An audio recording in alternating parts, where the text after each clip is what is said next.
नाजरीन, मेरे साथ लाइन पर मौजूद है सैयद अदील हैदर जाफी साहब। सैयद अदील हैदर साहब, ये बताइएगा कि जो टैक्स कटौती है सैलरी पर्सन की, उस पे टैक्स पेयर को क्या एतराज है, और जो टैक्स कटौती का जो तरीकाकार है वो क्या है, और जो सैलरी पर्सन इनके जो टैक्सेशन इश्यूज हैं आप उनको क्या समझते हैं, किस तरह हल होंगे, हुकूमत को क्या करना चाहिए? बहुत शुक्रिया यूबी साहब, आपने बड़े अहम मौजू पर गुफ्तगू करने का मौका दिया। पाकिस्तान में इस वक्त जो सैलरीड क्लास है इंतहाई इसके ऊपर परेशान है कि इतने ज्यादा स्लैब रेट्स हैं जो उनके ऊपर लागू हैं। आप ये देखें कि तकरीबन 35 to 38% तक वो जब सैलरी अपनी विड्रॉ करता है उसके ऊपर वो टैक्स देके घर चला जाता है, और जब वो घर जाने के लिए अपनी बाइक स्टार्ट करता है तो उसके ऊपर फिर टैक्स है। फिर जब वो घर पहुंचता है तो फिर जब वो बिजली इस्तेमाल करता है उसके ऊपर फिर इनडायरेक्ट, मींस टू से कि एक तरफ तो वो डायरेक्ट टैक्स देके चला गया, और उसके बाद इनडायरेक्ट टैक्सेस की एक लाइन है बहुत लंबी जो कि उसकी टोटल सैलरी के तकरीबन कुछ नहीं तो 55 से 60%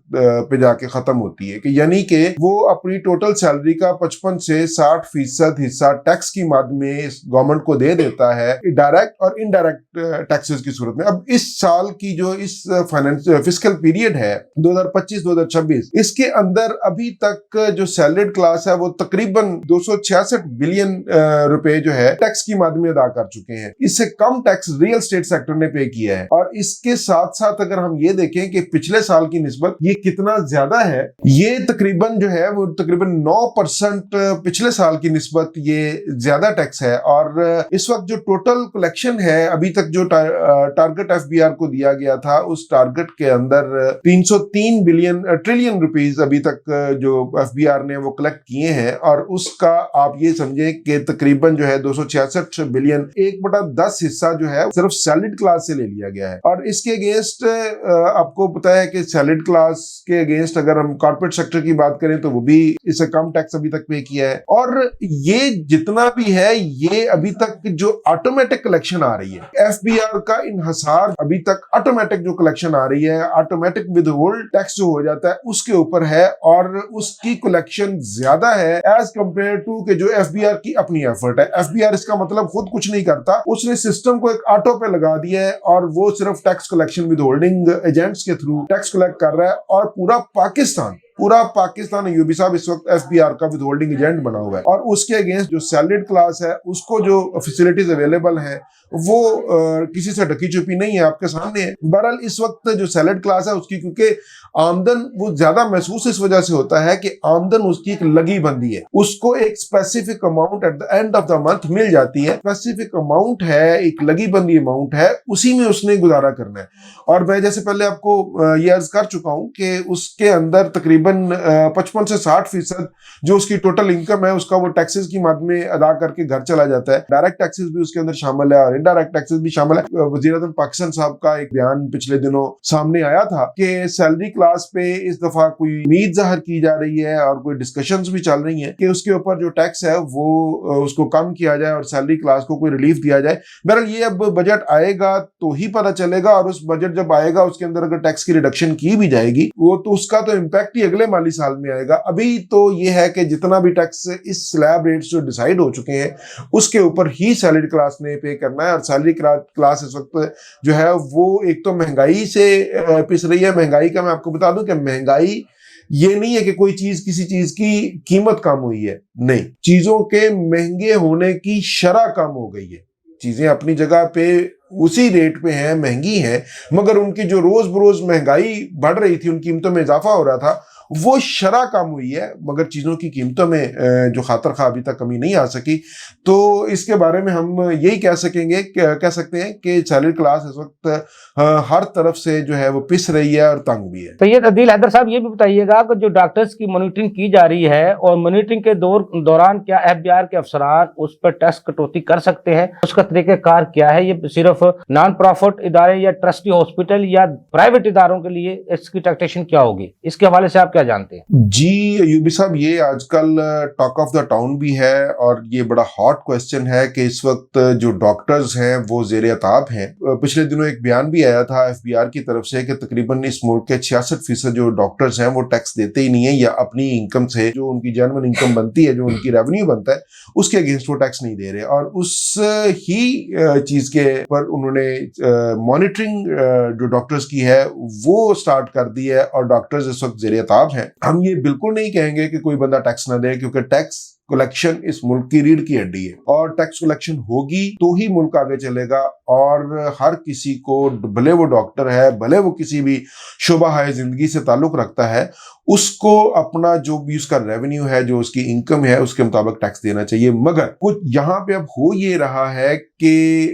एफबीआर जो है वो भी, उसने भी अपने जो है वो दांत निकाल लिए हुए हैं और वो अपनी पूरी जोर जबरदस्ती और हर तरह से वो टैक्स कलेक्शन करने की कोशिश कर रहा है, क्योंकि एक अनरियलिस्टिक किस्म के जो टारगेट्स हैं वो सेट कर दिए आईएमएफ ने और वो बगैर जोर जबरदस्ती के वो कंप्लीट नहीं होते। अब हम आते हैं डॉक्टर्स की तरफ। तो डॉक्टर्स पे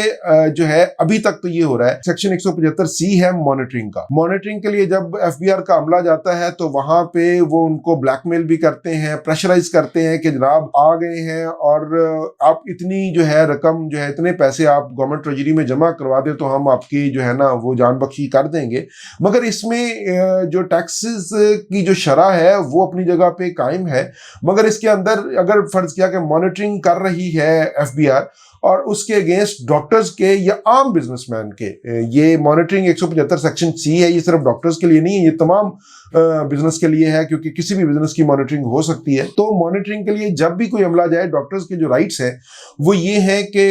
मॉनिटरिंग के लिए जब कोई अमला जाता है तो उसका सबसे पहले पीरियड जो है वो उसे पूछना चाहिए कि आप कितने पीरियड के लिए यहाँ पे मॉनिटरिंग के लिए डिप्यूट हुए हैं, और उसके बाद उसको जो मॉनिटरिंग की टीम है उसको आपका रिकॉर्ड उठाने का इख्तियार नहीं है, आपकी कलेक्शन जमा कराने का इख्तियार नहीं है, जब तक कि वो एक रिपोर्ट मुरतब करके वो अपने डिपार्टमेंट में जमा करवा देता है और कमिश्नर उसको 111 का नोटिस देगा, 111 के नोटिस का एक रिप्लाई जाएगा और एक प्रोसेस कंप्लीट होगा ऑडिट का। ऑडिट के प्रोसेस कंप्लीट होने के बाद एक जो है वो डिमांड डिटरमिन होगी और डिमांड डिटरमिन होने के बाद ही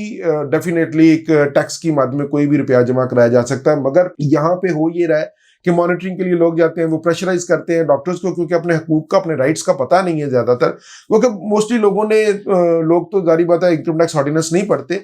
तो उसके लिए डॉक्टर्स को चाहिए कि सबसे पहले तो उनकी एक जगह डिप्यूट करें, वो आपके क्लिनिक में, आपके बिजनेस प्रेमिसेस में रोम नहीं कर सकते, फिर नहीं सकते अपनी मर्जी के साथ, आपकी इजाजत के बगैर वो किसी भी जगह पे नहीं जा सकते। वो सिर्फ क्या कर सकते हैं, वो सिर्फ मॉनिटरिंग कर सकते हैं। मॉनिटरिंग किस चीज़ की कर सकते हैं? नंबर एक कि वो आपकी टाइमिंग नोट कर सकते हैं कि आप कितने टाइम से कितने टाइम तक आपका क्लिनिक खुला है,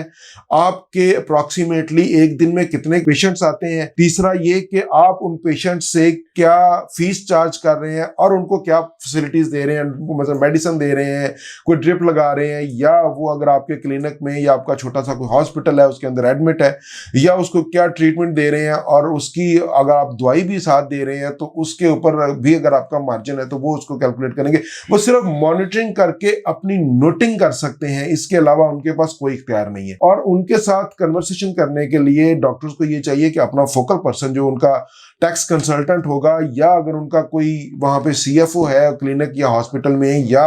अगर उनका कोई ऐसा बाइतमाद जो साथी है, जो कोई मुलाजिम है उनका, उसको डिप्यूट कर सकते हैं। कोशिश करें कि मॉनिटरिंग टीम के साथ जो आपका हेड ऑफ द क्लिनिक है वो उसके साथ डायरेक्ट कन्वर्सेशन में इन्वॉल्व ना हो। और अगर फर्ज किया कि मॉनिटरिंग टीम को डेविएट कर रही है, अपने इख्तियारात से बढ़ के काम कर रही है, तो उसकी वो एक शिकायत जो है वो कमिश्नर इनलैंड रेवेन्यू को, जो कंसर्न जोन है, उसको कर सकता है। और ये चीज़ अगर फर्ज किया कि वो मजीद अगर कोई ब्लैकमेलिंग या प्रेशराइज करने की कोशिश करते हैं तो इसको आप हाई कोर्ट में भी ले जा सकते हैं, उसका भी आपके पास, डॉक्टर्स के पास इख्तियार मौजूद है। और सबसे अहम बात ये कि डॉक्टर्स से किसी, क्योंकि एक मेडिकल एथिक्स है और उनकी अपनी प्रिविलेज इंफॉर्मेशन होती है उनके पास, तो मॉनिटरिंग टीम का कोई भी एहलकार किसी भी पेशेंट का या कलेक्टिवली पेशेंट्स का रिकॉर्ड नहीं उठा सकते क्योंकि वो प्रिविलेज्ड इंफॉर्मेशन है और वो मेडिकल एथिक्स के अंदर आता है। और इसके अलावा वो आपके साथ ऑपरेशन थिएटर में नहीं, अगर ऑपरेशन थिएटर है आपके क्लिनिक में या आपके हॉस्पिटल में तो वहां पे नहीं जा सकते। वहां वो सिर्फ और सिर्फ वहां तक महदूद रहेंगे जहां पे आपकी रिसेप्शन है या आपका एक जो है ना वो एरिया जहां पे बैठने का एरिया है। वो आपके साथ जब पेशेंट चेक कर रहे हैं वहां पे नहीं बैठ सकते क्योंकि वो आपकी प्रिविलेज्ड इंफॉर्मेशन आप एक दूसरे के साथ, पेशेंट के साथ शेयर कर रहे होते हैं। सो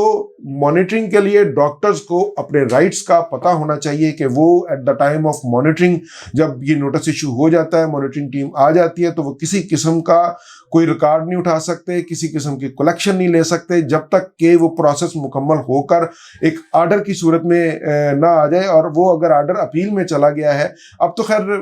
एफबीआर भी फुल अपने, वो जैसे मैंने पहले अर्ज किया आपसे यूबी साहब, वो सिर्फ कलेक्शन पूरी करने के लिए, अपनी टैक्स रेवेन्यू कलेक्शन पूरी करने के लिए वो हर तरह के हरबे आजमा रहे हैं कि किसी का बैंक अकाउंट भी जाके अटैच कर लेते हैं, उसके अंदर से सारी पेमेंट निकलवा के ले आते हैं। भले वो जो कानून ये कहता है कि फर्स्ट अपील में जब आप हैं, फर्स्ट ईयर ऑफ अपील में, तो department course of mayor recovery के लिए नहीं ले सकता। मगर मेरे केस में ऐसे हुआ है कि वो चुप करके गए हैं, वहां से जाके पता ही उस वक्त चला है जब बैंक वालों को उन्होंने प्रेशराइज किया और बैंक ने बताया ही उस वक्त जब वो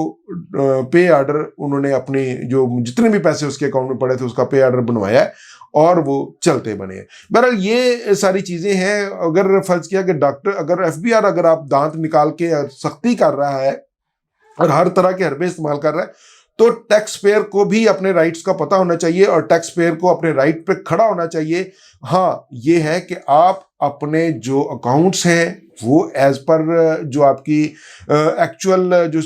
बिजनेस है उसके मुताबिक रखें। अगर आपके अंदर कोई फॉल्ट नहीं है तो आपको कोई बंदा ब्लैकमेल, कोई बंदा प्रेशराइज नहीं कर सकता। और अगर फर्ज किया कि डिपार्टमेंट आपको कर सकता है तो उसके लिए आपके पास बहुत सी रेमेडीज हैं तमाम बिजनेसमैन के लिए, तमाम डॉक्टर्स के लिए, क्योंकि ये स्पेसिफिक प्रोग्राम जो है वो डॉक्टर्स के लिए है। तो डॉक्टर्स के पास इसके लिए बहुत सारी रेमेडीज हैं। वो डिपार्टमेंट में उसकी हायर अथॉरिटीज के पास जा सकता है, वो बोर्ड में जा सकता है, वो एफटीओ में जा सकता है, वो हाई कोर्ट में जा सकता है, उसके पास बहुत सारी रेमेडीज अवेलेबल है। मगर ये है कि आप भी अपने हिस्से का टैक्स अदा करें ताकि आपको कोई बंदा भी प्रेशराइज ना करे। और अगर उसके बावजूद अगर कोई प्रेशराइज करता है तो फिर आपके पास तमाम रेमेडीज मौजूद हैं और आप वो उन्हें इस्तेमाल करने का पूरा हक रखते हैं। बहुत शुक्रिया सैयद अदील हैदर साहब, आपने हमें टाइम दिया। नाज़रीन, हमारा एक्सपर्ट की हमने गुफ्तगू सुनी। 7E सबसे बड़ा मसला है और बहुत से टैक्स पेयर का मसला है पंजाब और सिंध में खास तौर पर। लेकिन जो पाकिस्तान टैक्स बार ने खत लिखा है उसके मुताबिक उन्होंने एफबीआर के चेयरमैन से ये मुतालबा किया है, जनाब जब तक सुप्रीम कोर्ट का फैसला ना आ जाए,